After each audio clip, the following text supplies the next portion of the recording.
الأعيان وتابعيهم بإحسان. ربي زدني علما وارزقني فهما. نوينا التعليم والتعلم والنفع والانتفاع لخاصة المسلمين وعامتهم، آمين.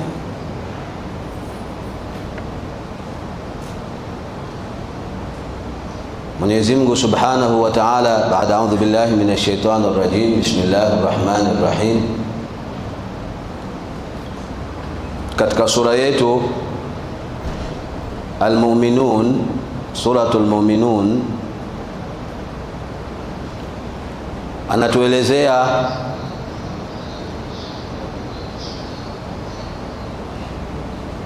katika sifa ambazo kwamba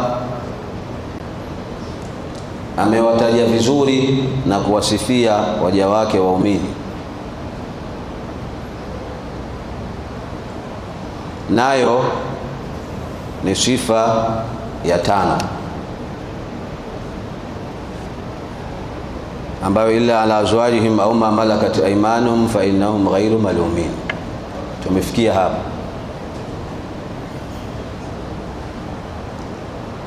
Aya za leo zinaendana na zinaungana na aya za jana ambazo Mungu anatuambia famani betagha waraa dhalika faulaika humul aadun. Baada hapo inakuja sifa ya 6 ya 7 ambayo walladhina hum li amanatihim wa ahdihim ra'un. Famani betagha, ambayo aya hiyo inaendana na aya za jana. Mungu anasema faman, wowote ambao kwamba au yoyote ambaye kwamba ibe tagha, atakayekusudia au atakayetaka. Faman, yoyote ambaye kwamba au wowote wale ambao kwamba ibe tagha, atakayekusudia au watakao kusudia au atakayetaka au watakaotaka. Waraa dhalika, atakayetaka kufanya nini? Kinyume kufanya, kwa maana ya kustarehe, kufanya kwa maana ya kuchojoa, yani uchi wake kuonyesha. Waraa dhalika, kwa asiye kuwa mkewe na mtumwa wake. Waraa dhalika, atakaye starehe kwa tendo la ndoa au kwa vitangulizi vya tendo la ndoa. Atakaye starehe kwa tendo la ndoa au vitangulizi, kubusu, kukumbatia, kushikana, kupigana makameme, kutanisha mabega, ngozi kwa ngozi, kwa ndugu yako. Tumesoma vipengele vyote hivyo. Atakaye kusudia waraa dhalika, kwa asiye kuwa mkewe, sifa hizi mbili, au kwa asiye kuwa mtumwa wake. Ay min ghairi zawjati walal mamlukati waraa dhalika, atakaye kusudia. Mungu anasema hivi, faulaika, hawa watakaofanya hivyo, hawa humul aadun, wao watakuwa wametoka kwenye halali wameingia kwenye haram, kwa maana wamevuka mpaka. Faulaika, hawa watakaofanya hivyo, humul aadun, wao watakuwa wametoka kwenye halali wameingia kwenye haram. Maana yake al-aadun, wamevuka mpaka.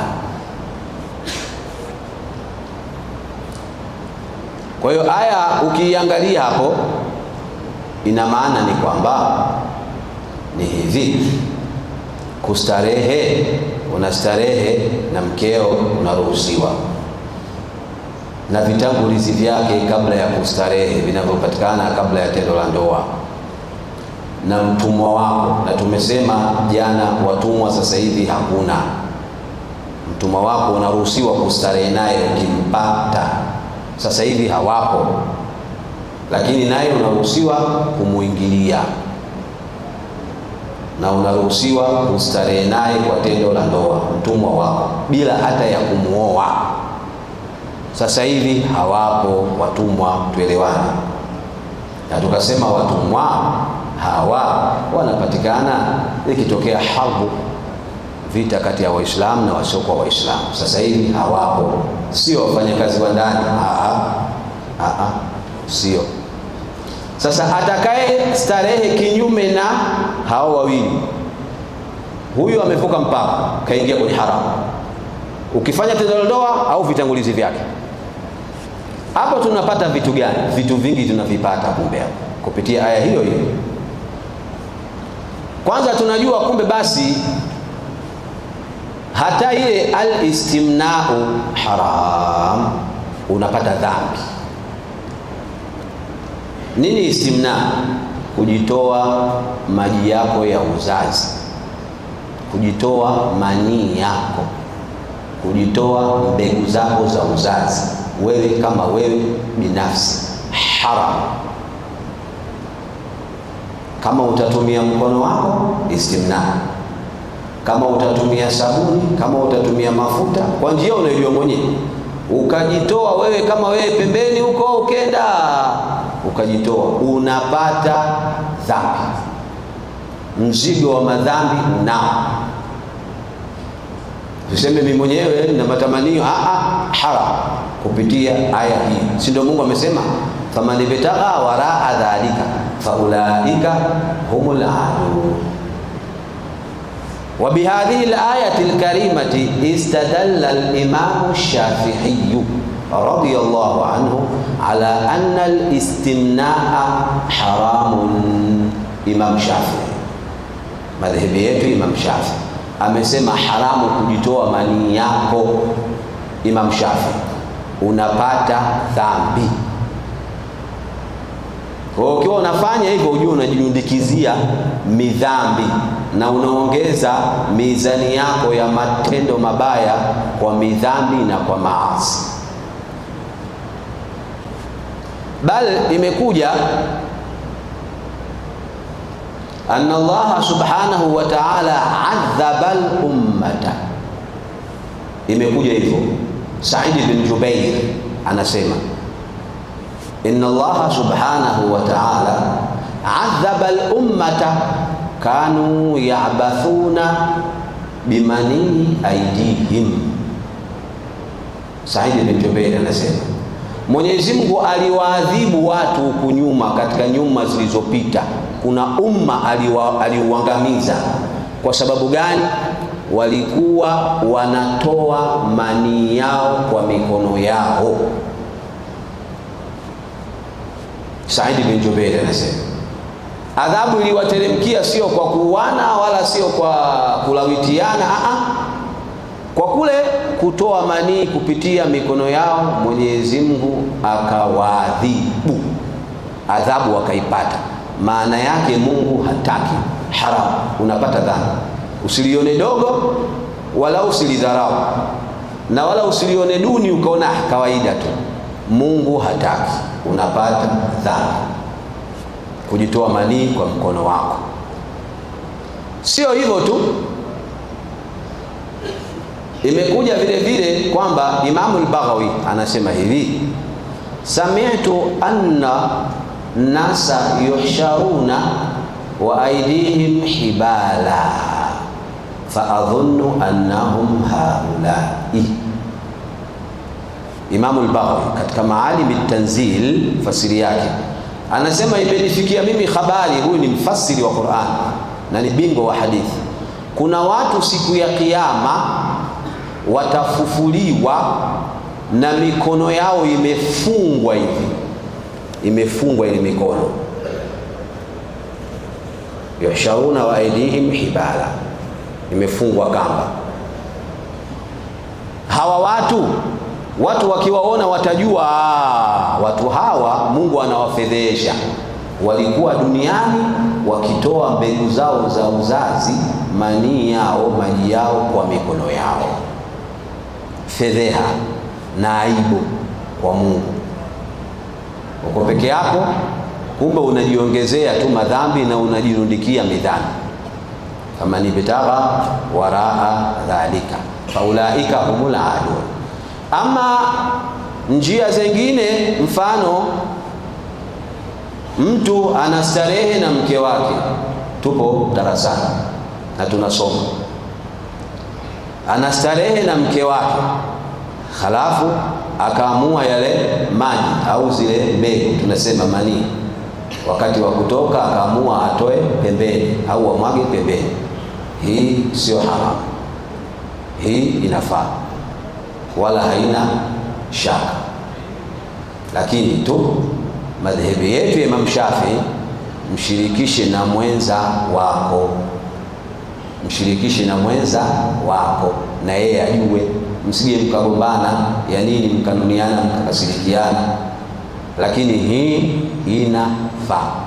Hatujasema useme, tunasoma na tunazungumzia darasa linapozungumza na linaposema, kwa sababu tupo katika kusherehesha haya. Kwa hiyo lazima yasemwe yanayohusika.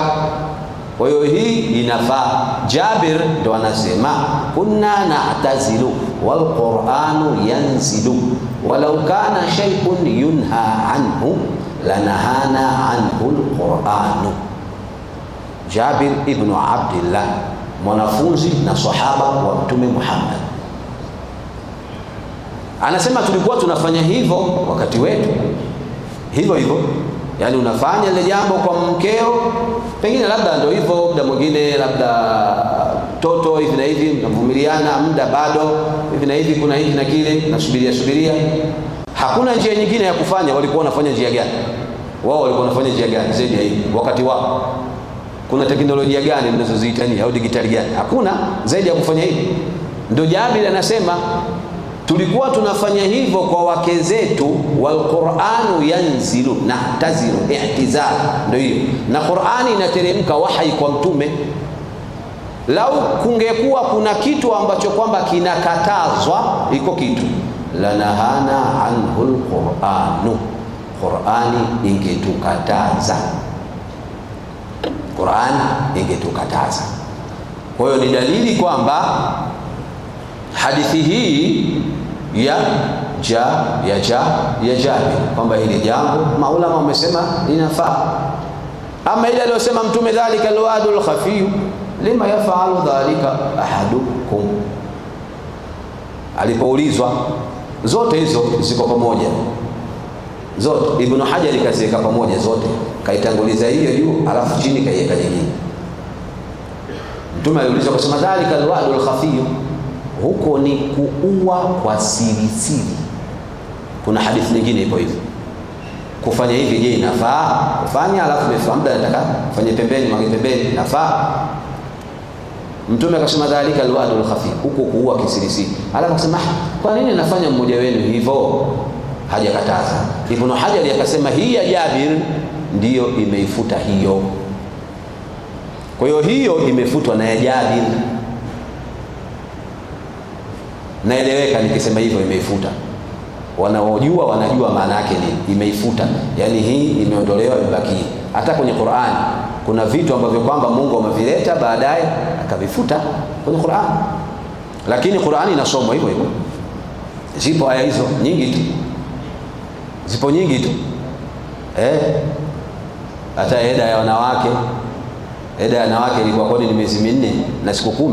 Hapana, ilikuwa sio hivyo.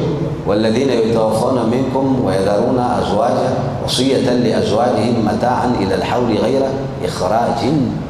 Si ndio ilikuwa hivyo eda? Eda ilikuwa ni mwaka mzima wanawake. Mwanamke anakaa eda mwaka. Sasa baadaye kaja hiyo Mungu akaifuta, lakini aya hii kwenye Qur'ani ipo na unasoma na unapata thawabu. Ikaja aya nyingine, walladhina yatawaffawna minkum wa yadharuna azwaja yatarabbasna bi anfusihinna 4 ashhurin wa 10. hii kaifuta ile ya mwaka ikafutwa eda. Sasa ikawa eda ni nini?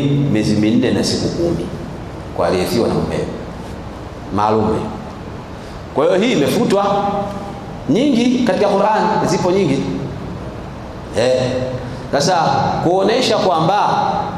kuonesha kwamba hiyo unayosema wewe, hiyo unayosema mtume kuwa kisirisiri, hiyo imefutwa, inafanya kazi hii hapa kwa itifaki ya maulama kwa madhehebu yetu sisi ya Imamuna Ash-Shafi'i radhiyallahu ta'ala anhu.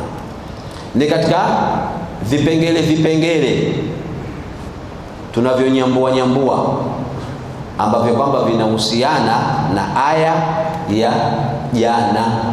Kwa maana mtu akiwa amekusudia au mtu akiwa ametaka kustarehe na asiyekuwa mkewe au mtumwa wake kwa namna yoyote ya starehe unayojua wewe, yoyote, wewe unapata dhambi. Unaruhusiwa kwa hao wawili, mkeo au mtumwa wako. illa ala azwajihim au ma malakat aymanuhum fa innahum ghayru malumina faman ibtagha waraa dhalika fa ulaika humul aadun. Sifa nyingine inayokuja, walladhina hum li amanatihim wa ahdihim ra'un. Sifa ya waumini nyingine katika sifa za waumini, wale ambao kwamba waumini hao, walladhina, na waumini ambao kwamba, wale ambao kwamba, walladhina hum, wao, li amanatihim, amana zao, wa ahdihim, na ahadi zao, raun, wanazihifadhi, wanazilinda. Sifa ya muumini, amana, ahadi. Ukiwa una sifa ya kutekeleza ahadi, ukiwa na sifa ya uaminifu, wewe ni muumini na upo katika wale alowasema Mungu katika hii sura, qad aflaha almu'minun, ambaye huyu tunamzungumza. Geuza upande wa pili, ukiwa sio muaminifu, ukiwa utekelezi ahadi, wewe haupo katika uaminifu, na ni sifa katika sifa za wanafiki. Wewe ni mnafiki kama ndio utakuwa unakusudia, labda iwe kwa bahati mbaya hujakusudia. Masala mengine, umemwahidi mtu lakini kile ulichomwahidi hujapata, haulaumiwi. Utalaumiwa vipi? Fala tulamu, amna atakaye kulaumu, kwa sababu ulichomwahidi hujakipata. Lakini umemwahidi alafu umekipata, alafu haumpi, wewe una sifa mbaya, haumo katika sifa za waumini, haumo, we haumo, una dosari. Na ukiwa na sifa ya kutokuwa mwaminifu na kutokutimiza ahadi, dini yako ina mapungufu, dini yako haijakamilika. Kuna vitu unapovifanya, maana yake dini yako unatoka katika ukamilifu wa dini. Yaani wewe dini yako ujue kwamba ina mapungufu. Mfano hiyo ndio ile hadithi ya Mtume, la imana liman la amanata lahu wa la dina liman la ahda lahu. Hadithi, asiyekuwa na uaminifu dini yake haiko sawa, imepungua, hana ukamilifu wa dini. Aliyokuwa atimizi ahadi, dini yake vile vile imepungua. Kwa nini? La tunasema huyu la dina, manake hana dini. Mtume anakusudia hana dini, sio Muislamu au hana imani, hapana. Lakini Mtume akasema la imana liman la amanata lahu wala dina liman la ahda lahu. Maana yake hauna imani iliyokuwa imekamilika au hauna dini iliyokuwa imekamilika. Ndio maana ya hadithi kama hizi. Ukisikia hadithi Mtume amesema kama hivyo, hana imani, hana dini, haingii peponi, ujue maana yake huyo, ule Uislamu wake una mapungufu. Chukua mfano huo kwamba, mfano wa kwamba ukiwa sio mwaminifu, ukiwa utekelezi ahadi, dini yako ina mapungufu. Chukua mfano mwingine, Ali na Abu Musa al-Ash'ari walipokuja kwa Mtume Muhammad sallallahu alaihi wasallam, Mtume hayupo, wakaja kwa wake zake, wakawa wanaulizia ibada za mtume, kheri zake, mtume anafanya nini, anakuaje mtume, swala zake kama Qur'ani, kama nini, usiku kuamka nini na nini. falamma ukhbiru kaannahum taqalluha faqalu aina nahnu min an-nabi sallallahu alaihi wasallam, walipoambiwa wakasema mbona kama ibada za mtume chache, yani wakaona kama vile mtume ibada zake chache, mbona kama hajipindi mtume. Alafu akasema sisi tuko wapi na mtume, inabidi sisi sasa tujipinde zaidi. Sasa mmoja akasema mimi bwana nitakuwa la uftiru, mimi sito kula kazi yangu itakuwa mimi kufunga tu, mimi nitakuwa nafunga kila siku. Mwingine akasema mimi la anamu, mimi silali hata siku moja, mimi nitakuwa kazi yangu kila siku naamka usiku qiyamul layl, naamka usiku nafanya ibada. Mwingine akasema ama ana la atazawaju nisa, mimi sioi wanawake. Watatu walikuwa na zaidi, Abu Musa na Sayyidina Ali na zaidi. Mmoja akasema mimi silali usiku, kuamka tuna ibada. Mwingine akasema mimi bwana nitakuwa kazi yangu kufunga tu. Mwingine akasema mimi sioi, mimi nitakuwa bachelor, nitakuwa kazi yangu mimi mambo mengine ya ibada, sitaki mambo ya kuoa. Wakaondoka. Mtume alipokuja akaambiwa amekuja fulani na fulani na fulani, wamesema kadha kadha. Mtume akaambia amma ana fa sumu wa uftiru wa usalli wa arqudu wa atazawwaju nisaa. Hadithi yake maarufu. Baadaye akasema faman raghiba an sunnati falaysa minni. Wao kama wamesema hivyo, sasa mimi kama mimi bwana nakula nitakuwa ninafunga. Wao acha kama wamesema hivyo, mimi nitakuwa ninalala usiku na muda mwingine ninaamka ninafanya ibada. Sio hivyo tu, mimi vile vile nitakuwa ninaoa wanawake. Asiyependa sunna yangu faman raghiba an, atakayependa kuacha sunna yangu, umeona hadithi, falaisa minni, kama hiyo hayupo na mimi, yani hayupo kwenye dini yangu. Ndio yale tuliyosema, maana yake hayupo katika dini yangu ya usawa, ya ukamilifu, ana mapungufu. Oa, kula, funga, amka usiku, soma Qur'an na upumzike. Kwa nini tumeingiza maneno? Tumeingiza kwa sababu Mtume alisema falaisa minni, alikusudia hayupo katika dini ya sawa sawa. Na ndio hadithi ya Mtume aliyosema la imana liman la amanata lahu wala dina liman la ahda lahu. Maana yake wewe kama sio mwaminifu, dini yako pungufu, na wewe kama hautekelezi amana za watu, amana ukiwa hautekelezi ulizowekewa, wewe dini yako pungufu. Amana na ahadi chukua kwa namna mbili zote. Amana na ahadi kwa maana ya Mungu, umechukua amana kwa Mungu na umechukua ahadi kwa Mungu. Hii maana ya kwanza. Amana gani? Amana ya Uislamu. inna aradna al-amanata ala samawati wal ardi wal jibali fa baina yahmilnaha wa ashfaqna minha fahamalaha al-insan innahu kana zaluman jahula. Amana hii, amana maana yake ni dini ya Uislamu kwa maana ya kwanza. Maana yake nini? Al-aqdul muqtadi lil-istihfadh, ndo amana.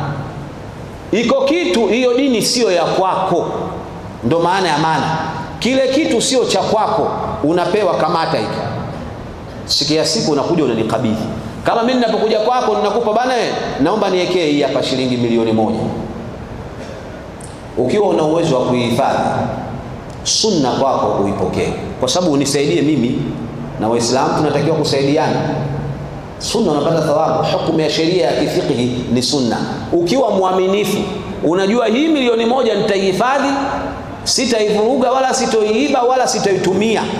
Sunna, ukijiona wewe wathiqun, muaminifu, hutoleta tena pinda janja magumashi. Hakuna. sunna kwako upokee. Lakini ukiona mimi nina msaada na ninahitajia milioni 1 hii ikae kwako wewe na wewe muaminifu, lazima, sio sunna. Hapo lazima, kwa sababu wewe si muaminifu. Sasa mimi nitapeleka hapo, sitaibiwa, nitapata madhara. Kwa hiyo amana na dini nayo amana. Mungu amekupa hii hapa, kamata. Sio yako, dini ya Mungu. Utakuja kumrudishia dini yake. Ndio amana. Hiyo dini aliyokupa ya Uislamu ni amana. Siku ya siku atakwambia, haya dini yangu nipe. Wakati wa kufa ndio hapo kazi inapoanza. Kaburini baada kufuliwa kwenye hisabu mpaka mwisho wake kama peponi au motoni, ndio unamrudishia mwenyewe amana yake, dini yake hii. Sasa amana kwa maana ya dini kakupa Mungu, uichunge na uhifadhi amana yake. Mungu chunga mipaka yake, hili halifai, hili halifai, acha, hili linafaa, hili linafaa, fanya. Ambalo alilokuambia hataki usilifanye, ambalo umekwambia ninalitaka ulifanye, fanya. Ndo amana kwa Mungu kwa maana ya amana. Na kwa maana ahadi, matendo hayo unayoyafanya ndio ahadi yenyewe. Wa aufu bi ahdi ufi bi ahadikum wa iyaya farhabun wala talbisul haqqa bil batil wa taktumul haqqa wa antum ta'lamun. Wa aufu bi, tekelezeni ahadi yangu mimi hapa. Mmechukua ahadi nyinyi, tumechukua ahadi sisi wote katika alamul arwah, ulimwengu wa kiroho. Tulipokuwa katika mgongo wa baba yetu Adam tulichukua ahadi. Ndio Mungu anatuambia wa aufu bi ahadi, tekelezeni ahadi yangu. Nitakuja kuulizeni, alastu bi rabbikum qalu bala shahidina an taqulu yawm alqiyamati inna kunna an hadha ghafilin. Ole wewe, kwenye alamul arwah roho zilisema, Mungu alituuliza, haya mmekubali mimi Mola wenu? Ndio. Haya tumekubali, shahidina bala shahidina. Mungu akasema, msije siku ya kiyama mkasema tumeghafilika tukafanya maasi, sitokueleweni. Hiyo ndio ahadi. Amana dini, ahadi matendo yako. Haramu haramu, Mungu hataki unge nywele wewe dume, nywele zako hizo usiende kuunga nywele, haramu hataki. Mungu hataki wewe ubeti, Mungu hataki umsaidie na beti, Mungu hataki wewe ule riba, Mungu hataki. Ndio ahadi. Amana dini yenyewe, ndio maana yake. Amana ndio dini, ahadi vile vilivyokuwa ndani yake. Wewe mwanamke, Mungu hataki nywele zako sionekane, hataki. Ndio dini. Dini matendo. Sasa ahadi inabebwa na amana. Ahadi vitendo vyako, dini amana. Amana ndio dini. ورأيت نساء معلقات بشعورهن يغلي دماغهن كغلي القدور من هؤلاء يا جبريل؟ قال هؤلاء النساء اللاتي لا يغطين شعورهن عند الأجانب. Ibn Abbas anasema kwenye hadithi ya Mtume, nikawaona wanawake nywele zao zimechukuliwa hivi, zimefungwa juu, zimening'inizwa kama umenyongwa, nywele zimenyongwa. Alafu maubongo yao, maubongo yanachemka kama maji yanavyochemka yakiwa ndani ya sulia. Maji yakiwa yamepata moto mkali, maji yanachemka, yanatokota. Na wanawake nao nywele zao zimefungwa adhabu, halafu maubongo yao yanachemka kwa maji ya moto. Nani hawa? Mtume anamuuliza Jibril. Jibril akamwambia, hawa wanawake ambao kwamba nywele zao hawastiri, nywele wanaacha wazi. Haramu kuonekana nywele kwa mwanamke, uchi haramu. Hiyo sasa ndio ahadi. Fulani mbona yeye anafanya? Fulani huyo mwache, achana naye. Fulani bana yeye, fulani mwache, fuata ahadi uliochukua kwa Mungu kwamba kakukataza. Yaani wewe dini na Mungu. Mungu anampa kwenye dunia hii, Mungu anampa dunia hii, Mungu anamfungulia anayempenda na asiyempenda dunia hii. Dunia aliyekuwa Muislamu na asiyokuwa Muislamu, anayemwabudu Mungu na asiyemwabudu Mungu, aliyekuwa asi na aliyekuwa twai, anayefanya kheri na anayefanya maasi, Mungu anampa, wala haja dunia anampa. Kampa magorofa, kampa majumba, kampa maviwanja, kampa mapesa, bilionea. Anayemwabudu na asiyemwabudu. Kwa nini? Kwa sababu dunia Mungu hana muda nayo. lakini dini hampi isipokuwa anayempenda. Ukipewa dini umependwa, shukuru. Nini unahangaika?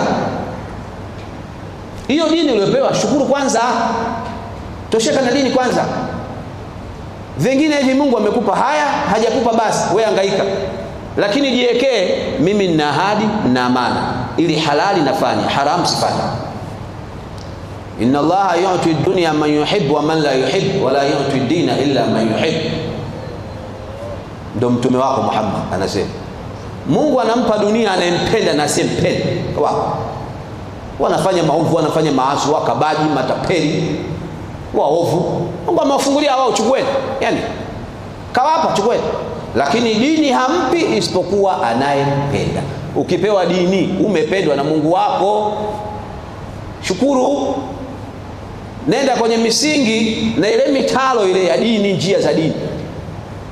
Halali fanya, halali chukua, halali ongea, haramu acha, haramu usitende, haramu usiangalie, haramu usikaribie, haramu usisogelee, ili umridhishe Mungu wako. Mengine haya kupita, muombe Mungu, anaweza kukupa tu muda wote, lakini akikupa dini ujue ndio amekuchagua na amekupenda. Tumesimamia wapi? Amana kwa maana mbili. Amana kwa maana dini, amana. Ahadi, walladhina hum li amanatihim wa ahdihim raun. Ahadi kwa maana matendo yako, umechukua ahadi kwa Mungu, atakuja kukuuliza. Na amana na ahadi geuza upande wa pili sasa, kwa maana kati yako na viumbe wenzako. Amana na ahadi. Amana, addil amanata ila man i'tamanak wala takhun man khanak. Imam Ahmad. Hii kwa maana sasa kati yako wewe na viumbe wenzako, tekeleza amana. Aliyekuamini na wewe kuwa mwaminifu kwake. Niweke weka bana, chukua mpelekee mtu fulani laki mbili, chukua mpelekee laki mbili. Wewe niweke weka. Iko wapi? Bana nipenda panda juu alishuka teremka. Nimekwambia uniwekee, mpelekee fulani, wewe umechukua, umeipunguza, umeichakachuka, umetia mfukoni. Sio sifa ya waumini, sio sifa ya muumini. Kwa maana ya amana na ahadi. La tu'addunna al-huquqa ila ahliha yawm al-qiyamah hatta yuqada lishati al-jalha'i min ash-shati al-qarna'i. Maneno ya Mtume Muhammad kwenye Bukhari na Muslim.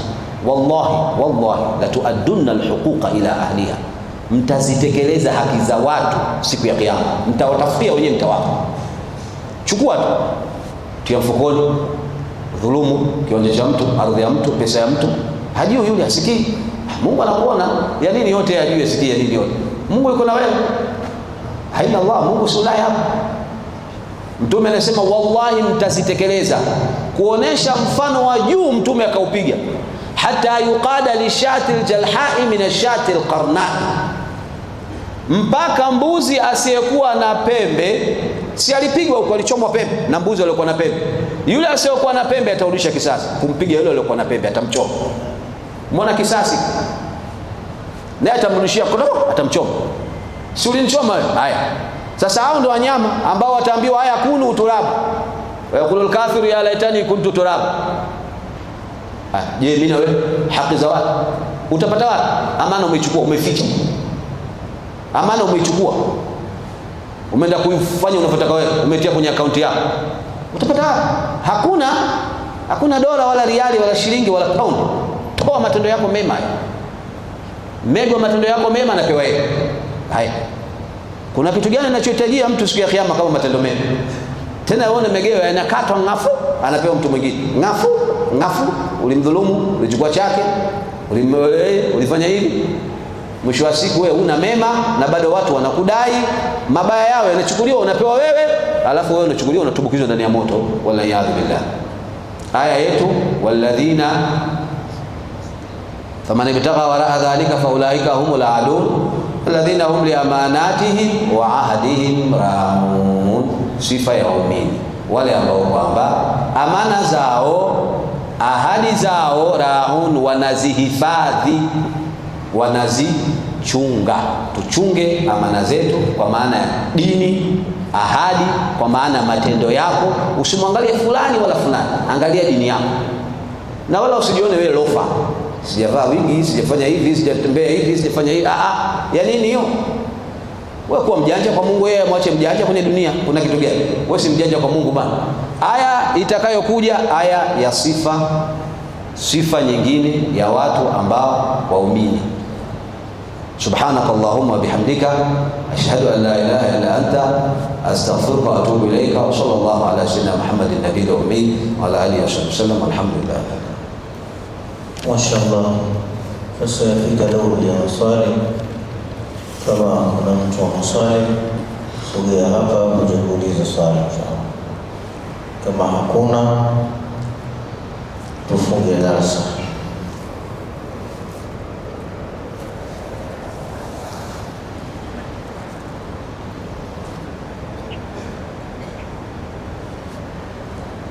Swali darasa naona limeeleweka vizuri. Inshallah tutakutana alasiri kwenye darasa ya usati la mtoro inshallah. Maswali haya, uliza.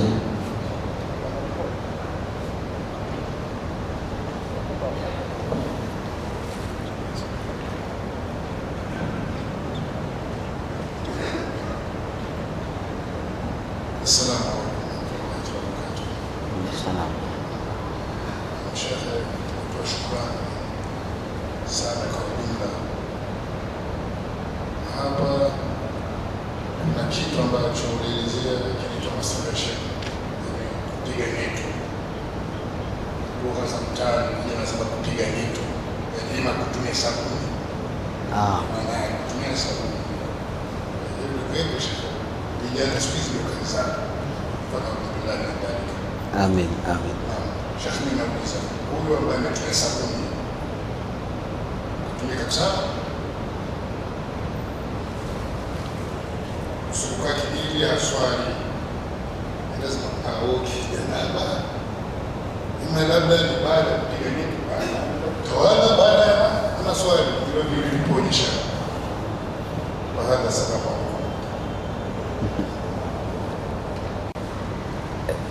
Akifanya vile, akitumia sabuni, akitumia mkono, akitoka pale anaenda kuoga, lazima aoge kwa sababu ametoa manii.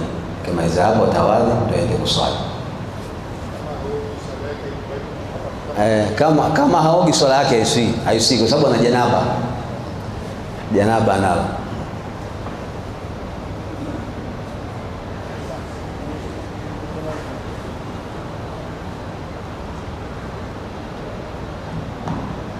ربنا انفعنا بما